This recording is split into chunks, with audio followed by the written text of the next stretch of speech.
साथियों नमस्कार। मैं नीरज तिवारी ज्ञान विभाग के इस शैक्षणिक प्लेटफॉर्म पर आप सबका एक बार पुनः हार्दिक स्वागत है। प्रिय साथियों, सीटेट दिसंबर 2024 के संदर्भ में आज हम आप लोगों के लिए एक बार पुनः लेकर आए हैं बाल विकास और शिक्षा शास्त्र के एक महत्वपूर्ण टॉपिक लेव वाइगोत्स्की के सामाजिक सांस्कृतिक का सिद्धांत, यानी सोशियो कल्चर थ्योरी ऑफ लेव वाइगोत्स्की। आज हम इसमें देखेंगे वाइगोत्स्की ने अपने थ्योरी में क्या क्या बताया है इसके परिप्रेक्ष्य में। तो आज शुरू करते हैं। सबसे पहले देखते हैं वाइगोत्स्की के सामाजिक सांस्कृतिक सिद्धांत क्या कहता है। मीन्स वाइगोत्स्की का, और वाइगोत्स्की कहाँ के थे। तो लेव वाइगोत्स्की एक रूसी मनोवैज्ञानिक थे। एक नंबर का क्वेश्चन यहाँ से भी आ सकता है, लेव वाइगोत्स्की कहाँ के मनोवैज्ञानिक थे। तो कौन सा आंसर सही होगा? रूस का आंसर सही होगा। वाइगोत्स्की कहाँ के मनोवैज्ञानिक थे? रूसी मनोवैज्ञानिक थे, जिनका सामाजिक सांस्कृतिक सिद्धांत बाल विकास और शिक्षा में अत्यधिक प्रभावशाली माना जाता है। इनका सामाजिक और सांस्कृतिक सिद्धांत बाल विकास में बहुत अधिक प्रभावशाली माना जाता है, और ऐसा कोई एग्जाम नहीं होता जिसमें एक या दो क्वेश्चन इनके सिद्धांत से न पूछा जाए। इनका सिद्धांत मुख्य रूप से आधारित इस पर है कि बच्चे के संज्ञानात्मक विकास सामाजिक संपर्क और सांस्कृतिक संदर्भों के माध्यम से होता है। यानी कि हम देखें तो बच्चों का विकास किसके माध्यम से होता है? सामाजिक संपर्क और सांस्कृतिक संदर्भ के से होता है।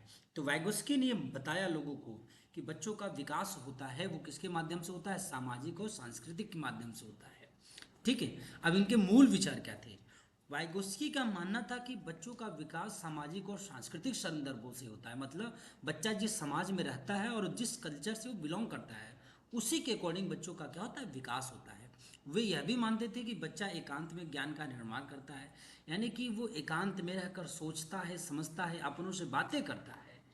ठीक है, बल्कि वे सामाजिक अंतःक्रियाओं के माध्यम से ज्ञान भी प्राप्त करते हैं। जब वो एक दूसरे के साथ बैठते हैं तो क्या करते हैं? उनसे ज्ञान की प्राप्ति होती है। उनके अनुसार बच्चे अपने अपने से अधिक जानकार व्यक्तियों जैसे माता पिता, शिक्षक या साथी से बात करके सीखते हैं। तो हमारे बचपन में भी या आज भी है कि हमें ये कहा जाता है हमेशा बड़ों के साथ बैठो, जिससे कि हमारा क्या हो? ज्ञानवर्धन हो और हम अधिक से अधिक चीज़ें सीख सके। तो बच्चों वाइगोत्स्की का क्या मानना था? वाइगोत्स्की का मानना था कि बच्चों का संज्ञानात्मक विकास किसके माध्यम से होता है? सामाजिक और सांस्कृतिक माध्यम से होता है। बच्चे अपनों से बड़े यानी शिक्षक, माता पिता या अपने से बड़े साथी या गुरुजन, भाई बहन, किसी से भी जानकारी प्राप्त कर सकते हैं। ठीक है, बहुत ही महत्वपूर्ण टॉपिक है ये। आइए देखते हैं सिद्धांत के प्रमुख बिंदु क्या है। ZDP, zone of proximal development. ठीक है, यानी कि निकटतम विकास का क्षेत्र। एक नंबर का क्वेश्चन सीटेट के एग्जाम में डेफिनेटली पूछता है। सामाजिक सांस्कृतिक सिद्धांत का ये कह सकते हैं एक महत्वपूर्ण हिस्सा है। इसमें होता क्या है? ZPD में क्या होता है? बच्चे की वर्तमान क्षमता और उसकी संभावित क्षमता के बीच का अंतर। बच्चे की वर्तमान क्षमता और संभावित क्षमता के बीच का जो अंतर होता है वो क्या कहलाता है? ZPD, यानी zone of proximal development, means निकटतम विकास का क्षेत्र। जैसे वर्तमान क्षमता क्या है? यह वह है जो बच्चा बिना किसी बाहरी मदद के कर सकता है। स्वाभाविक क्षमता क्या हुई? वह बच्चा जो यह वह है जो बच्चा अधिक सक्षम व्यक्ति की मदद से कर सकता है। उदाहरण के लिए हम देख सकते हैं एक बच्चा मतलब साइकिल चलाना अकेले नहीं सीख सकता, लेकिन वह क्या करता है? वयस्क की मदद से चलाना सीख सकता है। लेकिन वो उसकी वर्तमान क्षमता क्या है? वो नहीं सीखता, लेकिन संभावित क्या है? वह किसी की मदद मिलने से सीख सकता है। तो नहीं सीखना और सीखने के बीच का जो अंतर है वही क्या है? आपका जोन ऑफ प्रॉक्सिमल डेवलपमेंट है। यानी कि यह वह क्षेत्र है जहाँ बच्चा स्वतंत्र रूप से कार्य करने में असमर्थ होता है, लेकिन एक अधिक सक्षम व्यक्ति की मदद से क्या कर सकता है? कार्य को पूर्ण कर सकता है। ठीक है, तो ये हमारा क्या हो गया? इसका ZPD हो गया, यानी कि वर्तमान क्षमता और संभावित क्षमता के बीच का जो अंतर होता है वो क्या कहलाता है? ZPD कहलाता है। Why the ZPD is most important, यानी कि ZPD zone of proximal development, निकटतम विकास का क्षेत्र क्यों महत्वपूर्ण है? शिक्षा में मार्गदर्शन। बिल्कुल, एक बच्चा क्लास में बैठा है वो ABCD को लिख सकता है, लेकिन कैसे लिख सकता है? और ए को लिख सकता है, फिर सी को लिख सकता है, फिर एफ को। वो सिक्वेंसली नहीं लिख सकता, लेकिन यदि शिक्षक की सहायता मिल जाती, मार्गदर्शन मिल गया, तो बच्चा क्या पूर्णतः लिख सकता है। तो शिक्षा में मार्गदर्शन जेडपीडी के लिए महत्वपूर्ण है। व्यक्तिगत शिक्षण, जेडपीडी के माध्यम से व्यक्ति के व्यक्तिगत यानी कि जो सांस्कृतिक चीज़ें हैं उसमें हम विशिष्ट जरूरतों को पूरा कर सकते हैं। अधिगम को बढ़ावा देना, उसके सीखने की क्षमता को, नए नए कौशल को, जानकारी देने की क्षमता को हम क्या कर सकते हैं, बढ़ावा दे सकते हैं। और जब वो इन चीज़ों को जानेगा, समझ जाएगा कि नहीं मैं कर सकता हूँ, तो डेफिनेटली बच्चों का क्या होगा, आत्मविश्वास बढ़ेगा। जब बच्चा खुद से करने का प्रयास करेगा और कार्य करेगा तो क्या होगा, उसका आत्मविश्वास बढ़ेगा। ठीक है। अब जेडपीडी बच्चों की सीखने की क्षमता को समझने के लिए एक महत्वपूर्ण अवधारणा है। यह शिक्षकों को बच्चों को उनकी व्यक्तिगत जरूरतों के अनुसार सिखाने में मदद करता है। जेडपीडी क्या करता है, जेडपीडी बच्चों की सीखने की क्षमता को समझने में एक महत्वपूर्ण अवधारणा है। बच्चे कैसे सीखेंगे, उनकी क्या क्षमता है, इससे शिक्षक को मदद मिलती है कि उनको हम कौन सा लेक्चर दें, कौन सा पाठ दें, कौन सा शब्द बताएं कि जिससे वो अधिक से अधिक सीख सके। तो क्या करता है ZPD, nothing but to learn the teachers how the student can grow, यानी कि बच्चों को सीखने में, उनकी ज़रूरतों को पूरा करने में क्या करता है, जोन ऑफ प्रॉक्सिमल डेवलपमेंट मदद करता है। अब आता है जेडपीडी का शिक्षा में उपयोग क्या है। ZPD is a most important topic, यानी कि जोन ऑफ प्रॉक्सिमल डेवलपमेंट एक बहुत ही महत्वपूर्ण सब्जेक्ट है। अब इसमें आता है इसका उपयोग क्या है, सहयोगात्मक कदम। बिल्कुल, जिस बच्चों को नहीं समझ में आ रहा है वो अपने साथी या अपने टीचर से समझकर अपना कार्य कर सकता है। इसमें क्या होता है, एक दूसरे को सीखने का अवसर भी मिलता है। ठीक है। और अध्यापक के रूप में मार्गदर्शन, बच्चों को न समझ आने पर सीखने में मदद करने के लिए मार्गदर्शन का कार्य करते हैं अध्यापक, यानी कि शिक्षक को बच्चों को सीखने में मदद करने के लिए एक मार्गदर्शक के रूप में काम करना। बच्चा नहीं समझ पा रहा है तो अध्यापक क्या करता है, उसको सिखाता है और समझाता है।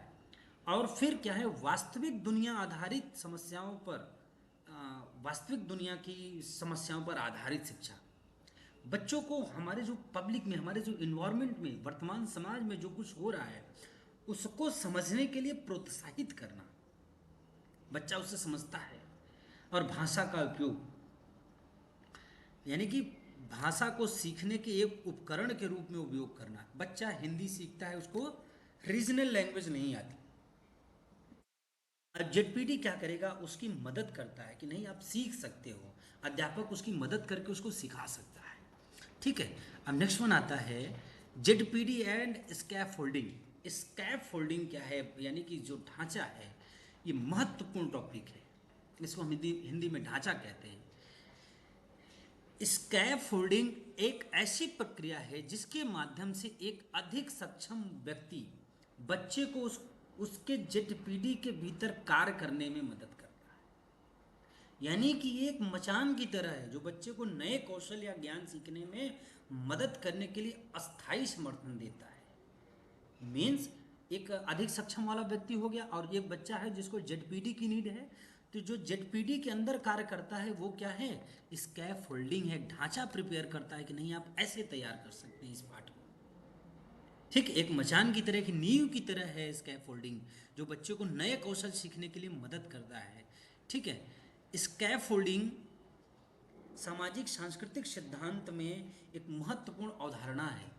ये हम कह सकते हैं, ये मतलब अधिक सक्षम वाले व्यक्ति जैसे माता पिता हो गए, हमारे गुरुजी हो गए, बच्चे को उसके जेडपीडी के भीतर कार्य करने में मदद करता है। मैंने पहले भी आपको बताया कि जैसे बच्चे को साइकिल चलाना नहीं आता लेकिन वो भैया की मदद से सीख सकता है, तो जो भैया उसकी मदद करेगा वो क्या हो गया, आपका स्कैफ फोल्डिंग हो गया। नहीं आपको पैर इस प्रकार से रखना है, इस प्रकार से चलाना है, ये क्या हो गया, this is nothing but it is known as the scaffolding who work interior in the ZPD. Okay. तो स्कैफ फोल्डिंग के जो प्रकार होते हैं वो हमारा कौन सा होता है, मॉडलिंग होता है, प्रशिक्षण पहियों होता है, संकेत के रूप में बता सकते हैं। कोई बच्चा लिख रहा है उसको हम बता सकते हैं आप नहीं आप इस प्रकार से लिखिए। ठीक है। मॉडलिंग कोई एक मतलब चित्र दिखा के कर सकते हैं, प्रशिक्षण के लिए कर सकते हैं, संकेत बता के कर सकते हैं। अब आता है स्कैफ फोल्डिंग का महत्व, इंपॉर्टेंस ऑफ स्कैफ फोल्डिंग। मैंने बताया कि स्कैफ फोल्डिंग क्या करता है, बच्चों को सीखने में कई तरीके से मदद कर सकता है। जैसे उनका आत्मविश्वास बढ़ता है, नई चीजें उनको सीखने के लिए प्रेरित करता है। जब बच्चे को पता चलता है कि वो सफल हो सकते हैं, ठीक है, जब बच्चे को पता चलता है कि वे सफल हो सकते हैं, तो वो हर उस चीज को जानने के लिए उत्सुक रहते हैं जिससे वो सफल हो सके। एक बच्चे को पता चल गया कि अगर मैं क्लास में फर्स्ट आने 2 से 20 तक याद कर लूंगा तो मैं फर्स्ट आ जाऊंगा, मुझे अच्छा फील होगा, सब मुझे मेरी सराहना करेंगे, तो बच्चा जरूर लर्न करता है 2 से 20 तक की टेबल। ठीक है ना। और जब क्या करता है, जब बच्चे को कोई अधिक सक्षम व्यक्ति वाला मतलब सपोर्ट करता है, तो उसका बच्चों का सीखने के प्रति आत्मविश्वास बढ़ता है। और जब बच्चों का आत्मविश्वास बढ़ेगा तो डेफिनेटली क्या होगी, स्वतंत्रता बढ़ती है और बच्चे स्वतंत्र होते हैं कि नहीं, मैं खुद से सीख सकता हूँ।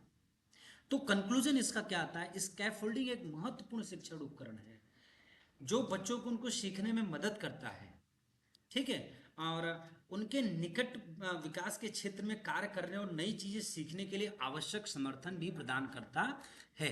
स्कैफोल्डिंग क्या है, स्कैफोल्डिंग जेडपीटी के अंदर कार्य करने वाला एक ढांचा है जो बच्चों को नई चीजें सीखने में क्या करता है, मदद करता है। स्कैफोल्डिंग के उदाहरण जैसे पढ़ना, खेलना, संगीत सीखना, लिखना, समझ रहे हैं ना, ये सब क्या है, जेडपीडी के उदाहरण है। जैसे एक शिक्षक एक बच्चे को एक नई किताब पढ़ने में मदद करता, इंग्लिश की बुक है, अब टीचर क्या करना है, उस बच्चे की मदद करता है, ठीक है, उसको इंगित करता है। बच्चा क्या करता है, वाक्यों को पढ़ सकता है और कहानी को समझने में मदद कर सकता है। तो इसके जो उदाहरण हो गए हमारे कौन कौन से, पढ़ना, गणित सॉल्व करना, यानी कि जब टीचर उसको गणित की समस्या समझाने में मदद करता है तो बच्चा उत्तर खोजने के लिए क्या होता है, प्रोत्साहित होता है और वो नए कार्य कर सकता है, ठीक है। इसी प्रकार संगीत है, फिर लिखना है। तो दीज आर द, हम कह सकते हैं these are the examples of scaffolding, ठीक है। पढ़ना, गणित सॉल्व करना, खेलना, संगीत, फिर लिखना, बच्चे को विचारों को विकसित करने के लिए वाक्यों को बनाने और कहानियों को व्यवस्थित करने में मदद कर सकता है लिखना। ये किसके थ्रू हो सकता है, स्कैप फोल्डिंग के थ्रू। अब आते हैं, हम देखते हैं वाइगोत्स्की के प्रमुख विचार। वाइगोत्स्की को जो सामाजिक संस्कृति की जो थ्योरी दी थी, उनके प्रमुख विचार क्या थे। तो पहला जो है, भाषा और विचार का अंतर संबंध। देखिए, बाल विकास में या बाल विकास में भाषा और विचार का अंतर संबंध बहुत जरूरी है। वाइगोत्स्की का मानना था कि भाषा और विचार एक दूसरे से जुड़े हुए हैं और एक दूसरे को प्रभावित करते हैं। भाषा हमारे विचारों को व्यक्त करने का माध्यम है, भाषा हमारे विचारों को क्या है, व्यक्त करने का माध्यम है, लेकिन यह हमारे विचारों को आकार भी देती है। भाषा क्या देती है, जैसे हम किसी अच्छे शब्दों में बात करते हैं तो हमारे विचारों को एक आकार देती है, एक सजगता देती है, एक सुलभता देती है, जिससे लोग हमें सुने। तो भाषा और विचार का अंतर संबंध होता है। और सामाजिक संदर्भ में भाषा विकास, वाइगोस्की ने जोर दिया कि भाषा का विकास सामाजिक संदर्भ में होता है। वाइगोत्स्की का ये मानना भी था कि भाषा का विकास सामाजिक संदर्भ में होता है। एक बच्चा जो एक बड़े अच्छे परिवेश में रहता है, जिसके माता पिता लगातार इंग्लिश भी यूज करते हैं, हिंदी भी यूज करते हैं, वो लोगों से आप कह के बात करते हैं, तो बच्चा डेफिनेटली वही सीखता है कि आप हमारे घर आए, बहुत अच्छा लगा। और जब वो कॉलेजेस में जाता है, जब वो सीखता है कि नहीं, हमारे फ्रेंड्स तू तड़ाक से बात करते हैं, तो बच्चा वही बच्चा बड़े होने पर, घर आने पर क्या करता है, अरे भाई तू मेरे घर आ गया, उसने तो मेरा नोट्स बेकार कर दिया, आपके जगह उसने और तूने हो गया। तो परिवेश में, सामाजिक संदर्भ में बच्चों का भाषा का विकास होता है। बच्चे अपने माता पिता, शिक्षक या साथी से बात करके ही भाषा सीखते हैं। आंतरिक भाषण, वाइकोस्की ने आंतरिक भाषण की अवधारणा को पेश किया, बताया यह भाषा का एक रूप है जो हमें विचारों को व्यवस्थित करने और समस्याओं का समाधान करने में मदद करती है। यानी कि जो हम स्वयं से बातचीत करते हैं वो हमें क्या करती है, वो ये जो हम स्वयं से बातचीत करते हैं, यार अब क्या होगा, आगे कैसे पढ़ाई करें, किस प्रकार से सीटेट निकले, इतने नोट्स पढ़ें, इनके नोट्स पढ़ें, इतने हम प्रॉब्लम सॉल्व करें। इससे क्या होता है, बच्चे जब स्वयं से बात करते हैं तो क्या होता है, अपने विचारों को व्यवस्थित करते हैं। नहीं, पहले सीडीपी करेंगे, फिर मैथमेटिक्स करेंगे, फिर ईवीएस करेंगे। तो क्या होता है कि ये समस्याओं का सुलझाने में मदद करती है, कौन, आंतरिक भाषण, स्वयं चिंतन, ठीक है। अब भाषा के रूप में एक सांस्कृतिक उपकरण, वाइगोत्स्की ने भाषा को एक सांस्कृतिक उपकरण के रूप में देखा। यानी कि वाइगोत्स्की ने भाषा को क्या किया, एक कल्चरल इंस्ट्रूमेंट के रूप में इसको देखा। भाषा हमें अपने समाज और संस्कृति के बारे में सीखने और उसका हिस्सा बनने में मदद करती है। यानी कि हम जब कुछ सीख जाते हैं तो अपने संस्कृति, अपने कल्चर्स में पार्टिसिपेट कर सकते हैं, वहाँ बैठने लायक हम हो जाते हैं। तो क्या है, एक हम खुद को प्रेजेंट करने का एक इंस्ट्रूमेंट भी है क्या, भाषा। तो भाषा हमारी बड़ी अच्छी होनी चाहिए। तो वाइगोत्स्की के प्रभु कुछ विचार थे। और भाषा और विचार के बीच संबंध मैंने बताया। विचारों को व्यक्त करना, यानी कि भाषा हमारे संज्ञानात्मक विकास को कई तरीके से प्रभावित करती है। जैसे विचारों को व्यक्त करना, विचारों को व्यवस्थित करना, ज्ञान का निर्माण करना, समाजीकरण। मैंने बताया ना, विचारों को व्यवस्थित करना मतलब कि हम सोचते हैं पहले ईवीएस करेंगे, पहले सीडीपी करेंगे, तो यानी कि सिक्वेंसली हम उसको व्यवस्थित करते हैं और अपने प्रॉब्लम्स को सॉल्व करते हैं। नहीं, पहले हमें सीडीपी कर लेनी है, फिर मैथमेटिक्स करना है, तब ईवीएस करना है, तब हिंदी करनी है, तब इंग्लिश या संस्कृत करना है। ठीक है, तो हम व्यवस्थित करते हैं जिससे हमारे प्रॉब्लम्स रिजॉल्व हो, कौन सा सब्जेक्ट कब सॉल्व करें। और विचारों को व्यक्त करना मतलब अपनी बातों को भाषा के माध्यम से एक दूसरे के साथ साझा करना। ये क्या होता है, बहुत ही संज्ञानात्मक विकास में बहुत महत्वपूर्ण रोल प्ले करता है। ज्ञान का निर्माण, भाषा हमें दूसरों से ज्ञान प्राप्त करने और नए विचारों को विकसित करने में मदद करता है। भाषा हमें दूसरों से ज्ञान प्राप्त करने और नए विचारों को विकसित करने में मदद करता है, डेफिनेटली मदद करता है। सामाजिकरण हमने बताया कि भाषा अपने समाज और संस्कृति का हिस्सा बनने में मदद करती है।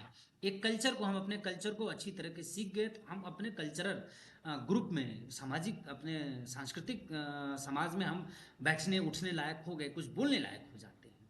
ठीक है, तो कुछ वाइगोत्स्की के ये महत्वपूर्ण बिंदु थे, इनको मैंने आपके 15 पॉइंट्स इसमें ऐड किए हैं, आप लोग इसको देख भी सकते हैं कि बच्चे सामाजिक अंतःक्रिया के माध्यम से सीखते हैं। डेफिनेटली बच्चे अपनी सामाजिक अंतःक्रिया के माध्यम से सीखते हैं।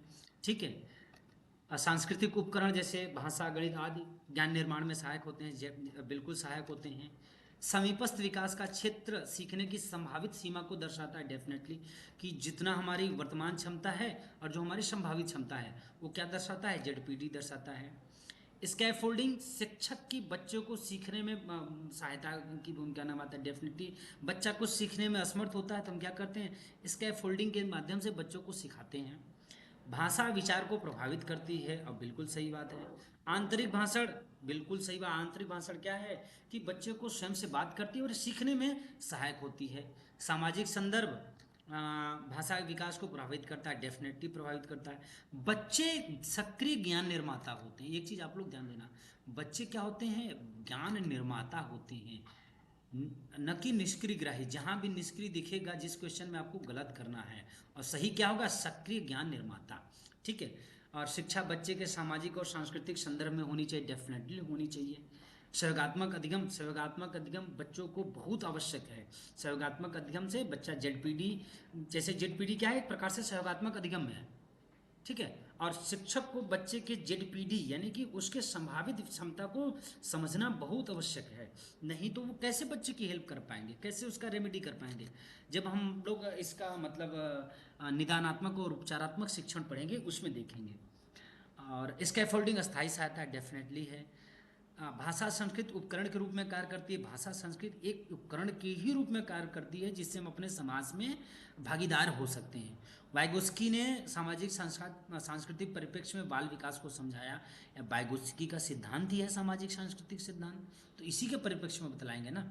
सिद्धांत ने शिक्षा में महत्वपूर्ण प्रभाव डाला, बिल्कुल वाइगोत्स्की के सिद्धांत ने बच्चों की बाल विकास शिक्षा में बहुत ही महत्वपूर्ण प्रभाव डाला है। ठीक है, तो छोटा सा टॉपिक इनका था। अब हम आइए देखते हैं कुछ इससे रिलेटेड क्वेश्चन मैंने लिया है। तो पहला क्वेश्चन है,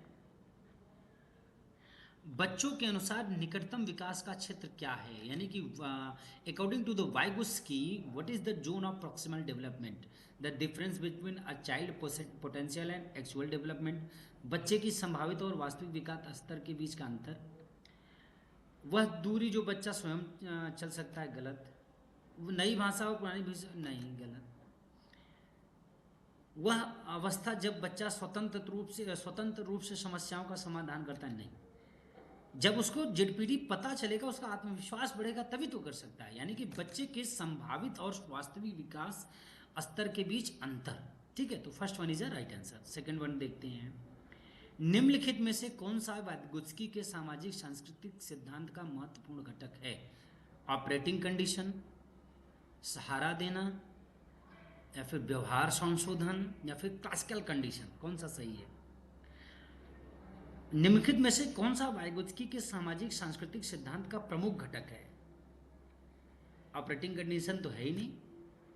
स्कैप फोल्डिंग आपको दिख रहा है, तो कौन सा सही है? Scaffolding is a right answer. Scaffolding क्या है? यानी कि जो वर्तमान क्षमता और संभावित क्षमता है, उसके मध्य का जो उसको आंतरिक सपोर्ट करता है, यानी जो सहारा देता है, वही क्या है? स्कैप फोल्डिंग है। ठीक है, यानी कि scaffolding B is the right answer. Now next देखते हैं, वाइगोत्स्की के अनुसार संज्ञानात्मक विकास का मुख्य साधन क्या है? औपचारिक शिक्षा? नहीं। सामाजिक और सांस्कृतिक उपकरण, विशेषकर भाषा। So B is a right answer. Definitely Vygotsky के अनुसार संज्ञानात्मक का मुख्य साधन सामाजिक और सांस्कृतिक उपकरण है, यानी कि social and cultural tools is a right answer. Fourth one देखते हैं कौन सा सही है। वाइगोत्स्की के सिद्धांत का प्राथमिक ध्यान किस पर है? प्राथमिक ध्यान जैविक हो ही नहीं सकता, अनुकरण के माध्यम से हो ही नहीं सकता, तो कौन सा सही होगा? सी इज अ राइट आंसर। सामाजिक अंतः क्रिया और संस्कृति के माध्यम से सीखना, समझ गए? Learning through social interaction and cultural. पांचवा देखते हैं, वाइगोत्स्की की दृष्टि में किस भाषा में वाइगोत्स्की की दृष्टि में विकास में भाषा की क्या भूमिका होती है? भाषा केवल केवल आ गया, मतलब ही नहीं है कोई, गलत कर दो। भाषा संज्ञानात्मक विकास में महत्वपूर्ण भूमिका निभाती है, ये सही है। ठीक है, आगे देखते हैं, भाषा मोटर क्रियाओं के माध्यम से विकसित होती है? नहीं। भाषा और विचार पूरी तरह से स्वतंत्र होते हैं? नहीं, ये दूसरे से अंतर संबंध होते हैं इनके। तो पांचवा का कौन सा आंसर सही है? B is a right answer.